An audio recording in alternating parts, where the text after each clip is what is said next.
చేస్తున్నావు? ఏంటివన్నీ?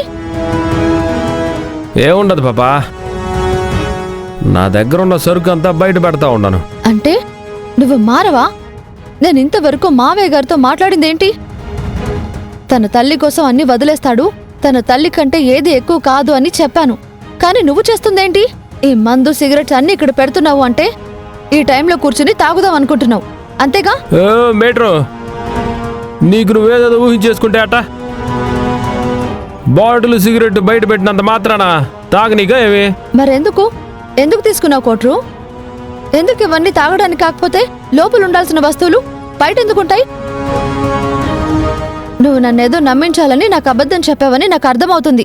ఓ బాబా, ఇదిగో ఎట్నా అందరూ నన్ను అపార్థం చేసుకోవడంతోనే సరిపోతా ఉన్నది. అరే, బాటిళ్ళన్నీ బయట పెట్టినాడు, సిగరెట్ ప్యాకెట్లన్నీ తెచ్చాడు పెట్టినాడు, ఎందుకు పెట్టినాడా ఏవా అని ఆలోచించవా? ఇంకేంటి ఆలోచించేది? చూడగానే అర్థమవుతుంది కదా. పద్ధతిగా సర్దుకున్నావు కదా టేబుల్ మీద. నీకు పుణ్యం ఉంటుంది పాపా, నేను చెప్పేది ఫస్ట్ వింటావా లేదా? ఇంకా ఏం వినాలి?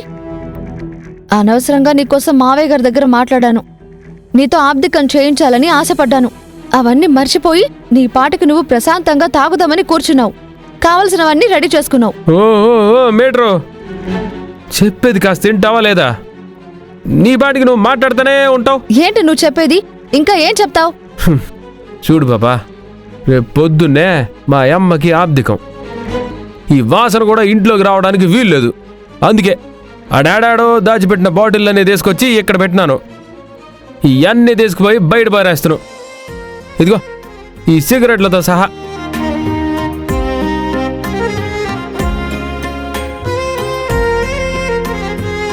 ఏంది పాపా? చూడు బాబా, మా అమ్మ కంటే నాకేది ఎక్కువ కాదు. మా అమ్మ కోసమే కదా ఇన్నేళ్ళగా నేను తాగుతూ ఉండాను. రేపొద్దున నేను మా అమ్మ పటం ముందు కూర్చున్నప్పుడు ఈ సిగరెట్ వాసన, మందు వాసన రాకూడదు. అట్ట వచ్చినదంటే మా అమ్మ ఎంత బాధపడుతుందో నీకంటే నాకే బాగా తెలుసును. అందుకే ఇవన్నీ బయట పారేద్దాన్ని తీస్తూ ఉన్నాను. ఈ లోపల నువ్వు వచ్చేసి ఏమేమో మాట్లాడుతూ ఉండవు.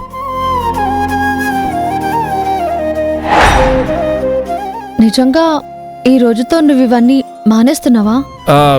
మా అమ్మ ఆబ్దికం అయ్యేంత వరకు ఖచ్చితంగా అయితే ముట్టుకోను.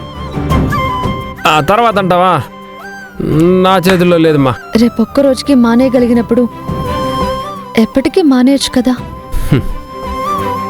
మానేయాలనే ఉంటుంది పాపా, కానీ మా అమ్మ గుర్తొస్తూ ఉంటుంది కదా. నేను మంచిగా ఉన్నాగానే మా నాయన ఏదో ఒకటి అంటూ ఉంటాడుగా. ఎవడు కావాలని తాగడు పాపా. బాధలు మర్చిపోవడానికో, బాధ పెట్టే వాళ్ళ బాధని తట్టుకోవడానికో తాగుతాడు. సరేనా? బాధలు మర్చిపోవడానికి తాగుడే సరైన దారైతే ఈ ప్రపంచంలో జనాలు తాగడానికి ఉన్న మందు సరిపోదు. నీ బాధని మర్చిపోవాలి అంటే అది గుండెల్లో మోయడం కాదు, గొంతు తడుపుకోవడం కాదు. నీకిష్టమైన వాళ్ళకి నీ బాధని తన బాధగా ఫీల్ అయ్యే వాళ్ళకి చెప్పుకోవాలి. అంతేకాని తాగినంత మాత్రాన బాధ తీరిపోతుందనుకోవడం నీ మూర్ఖత్వం. ఈరోజు తీసుకున్న నిర్ణయం ప్రతిరోజు తీసుకుంటే బాగుంటుంది. నేను సంతోషపడతాను. సరే పాపా, చూస్తానులే. ఈ పొద్దు ఎంత ఆనందంగా ఉండాలో రేపు అంతే ఆనందంగా ఉంటాను. అట్నే ఎల్లుండి కూడా ఆనందంగా ఉన్నాను అనుకో, ఇంకా ఆడితో పనే లేదు. నా మనసు బాధపడితే మాత్రం నేను చెప్పుకోగలిగేది ఇదిగో దీంతోటే. ఇన్నేళ్ళగా చెప్పుకుంటూ వస్తూ ఉన్నాను. అవసరం లేకుండా మొదటిసారిగా నువ్వు చేసి ఉండవు.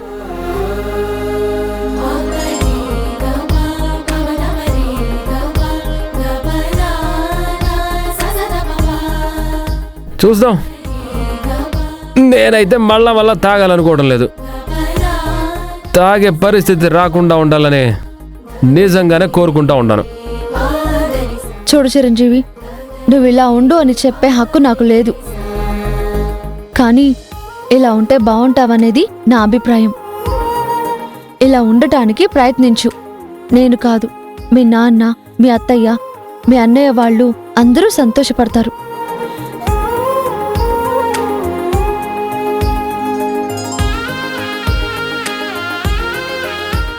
అడిగితే నేను చెయ్యాలి పాపా.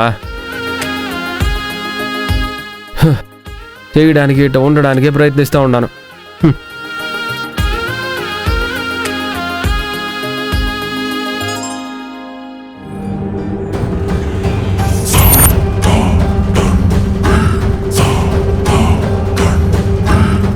మందు మానేస్తావా?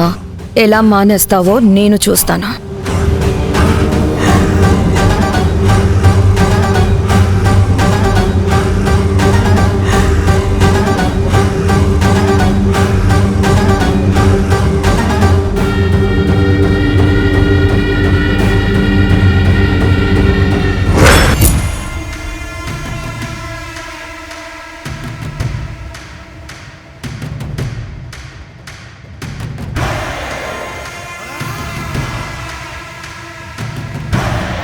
నువ్వు మందు మానేస్తే మంచివాడివైపోతావు. నువ్వు మంచివాడివని మీ నాన్న కనిపిస్తే జీవితాంతం నిన్ను నెత్తిన పెట్టుకుని మోస్తాడు. నాకు కావాల్సింది అది కాదు. నిన్ను ఇంట్లో నుంచి గెంటేయాలి, మళ్ళీ ఇంట్లో స్థానం లేకుండా చేయాలి. నువ్వు రోడ్ల మీద పడి తిరగాలి, తిండికి, బట్టకి, చివరికి పడుకోవడానికి చిన్న చోటుకు కూడా బాధపడాలి. నాకు కావాల్సింది అది. మా అన్నయ్యను చంపినందుకు, నా కుటుంబాన్ని బాధ పెట్టినందుకు నిన్ను వదిలిపెట్టను చిరంజీవి. నాకిదో మంచి అవకాశం. ఈ అవకాశాన్ని ఏమాత్రం వదులుకోను.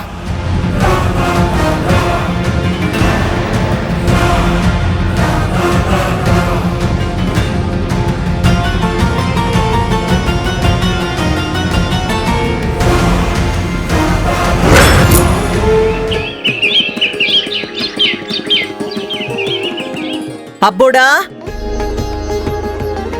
ఒరేయ్ చిరు, ఏందత్తా?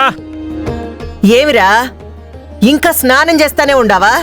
సర్లే గాని ఆబ్దికమైపోయినాక నువ్వు ఏమీ తినకూడదు. అందుకే నీ కోసమని కొద్దిగా కొబ్బరి నీళ్లు తెచ్చిపెట్టుండాను. తర్వాత తాగేసేయ్. అట్నే. పూజలో కూర్చున్నాక పచ్చి మంచినీళ్లు కూడా ముట్టుకునేదానికి వీల్లేదు. సర్లేత్తా, నేను తాగుతానులే, నువ్వు ఆడబెట్టు. సరే సరే, బిన్న కానిచ్చిరా, అయ్యగారు వచ్చే టైం అయి ఉండాది. సరే అత్తా.